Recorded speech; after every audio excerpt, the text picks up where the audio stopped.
দেখো বন্ধুরা, এটা একটা hair treatment, Keralian hair treatment.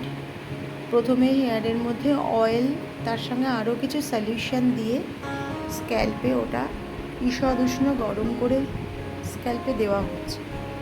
প্রত্যেকটি পার্ট বাই পার্ট এটা দেওয়া হচ্ছে। দেওয়ার পর একটা হালকা ম্যাসাজ, খুবই হালকা ম্যাসাজ দেওয়া হবে, খুব জোরে কোনো ম্যাসাজ না। তারপর একটা মেশিনেরও ম্যাসাজ দেওয়া হচ্ছে।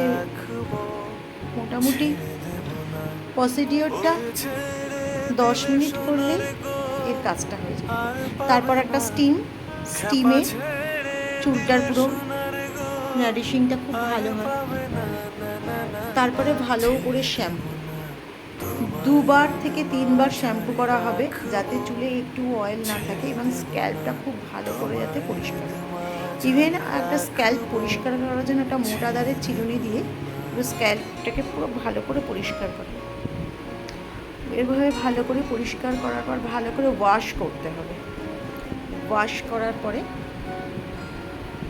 কন্ডিশনার লাগাতে হবে। কন্ডিশনারটা ঠিক এইভাবেই লাগাতে হবে। এভাবে লাগানোর পরে চুলে আমরা ওজন দেব। ওজন দিতে হবে 10 মিনিট ধরে ওজন দিতে হবে স্ক্যাল্পের প্রত্যেকটি অঞ্চল। তারপরে তো একদম ও হাতও দেখিয়ে দিয়েছে খুব ভালো হয়েছে বলে। লাস্ট ফিনিশিংটা দেখো।